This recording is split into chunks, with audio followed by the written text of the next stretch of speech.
All right. I want Bob to kind of explain how you figure out what carbs are for what. Because one thing I do know, people complain about the quadrajets, don't they, Bob? Yes, they do. Like they don't work right.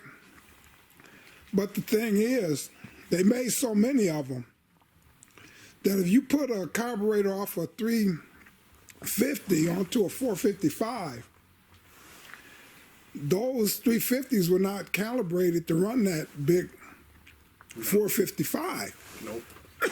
Excuse me. And that's the mistakes that people make a lot, is that they just think they can just get a carburetor out the junkyard back in the day and just throw it on their car and it wouldn't run right. So that means if you put a 455 onto a 350, Never going to run right. never going to run right. It's not made for the bigger motor. For a bigger motor, right.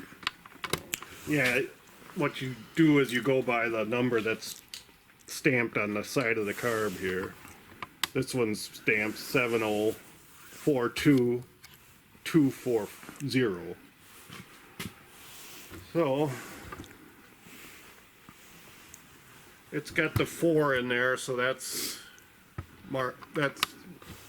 designates that as a Buick carburetor. The fifth number or something like that, right?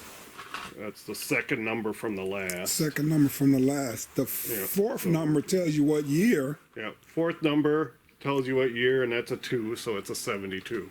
Okay.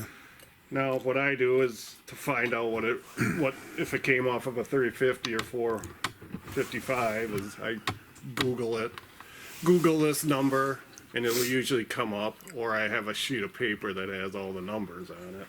Okay. So And then usually the last number, if it's even, it's an automatic carb. If it's an odd number, it's a stick. Manual. Manual. Okay. Yeah. Well, it's best just to do your research if you want to go back original, because some of these carbs, well, the average one is what, 750 CFM? Yeah.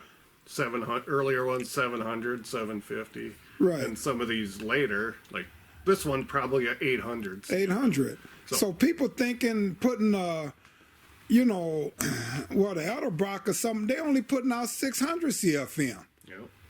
Which your big blocks probably starving for fuel. Starving for fuel, and, maybe some of the Harleys got up there a little bit, but, the thing is that these carbs ran beautiful from the factory. They had them calibrated for each engine. And that's what the guys, got to figure out. Get in touch with you, buy the right carb, and, then they'll be in business. This number on the side will tell you everything. That's right. What year, what make, what model, what engine. And you got to go 455 with a 455. You can't put a 350, or you can't really. The Pontiacs was calibrated different than Buick. So you got to make sure that second from the last number is a 4 if you got a Buick. All of that makes a difference. It ain't that the quadrajets are junk. No. It's just matching the right one with your vehicle. They're rebuilt right if you have a guy that can rebuild them, or they'll work great on any on the build you're doing. right application. Yeah, right application. All right, so you heard that from the guy Buick Bob. I don't know a lot, but I know some things. You know enough. To keep me going. All right, thanks, guys. Thanks for making this video for all the guys, Bob. And, I'm quite sure a lot of them out there already know who you are if they're in the Buick scene. So a lot of the guys know how to tell these, but there are some people out there that doesn't. Right. And, like I say, those are the guys that put the Edelbrocks on their car and, wonder why their car still ain't running the way it should and everything else. You just got to make sure the secondary, the primary, make sure everything is functioning. Choke pull-offs, all of that stuff got to be functioning right. And that carb will run, man. There's a lot of guys that race with these. Yeah. Yeah. They're a good carburetor if you know what you're doing. 700 CF, 750 or 800. All right. Thanks, Bob. All right, guys. See that hump right down in there? That's how you tell a 800 CFM. I don't care what application it's for.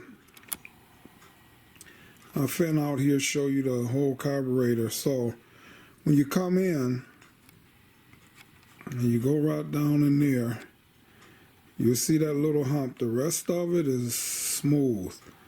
But the ones that's got that, the ones that's got that hump right there, that is an 800 CFM carburetor. That's the way you can tell an 800. And I guess, you can open the flaps up and you can look down in there and spot that. But that's how you tell, guys. That's how you tell an 800.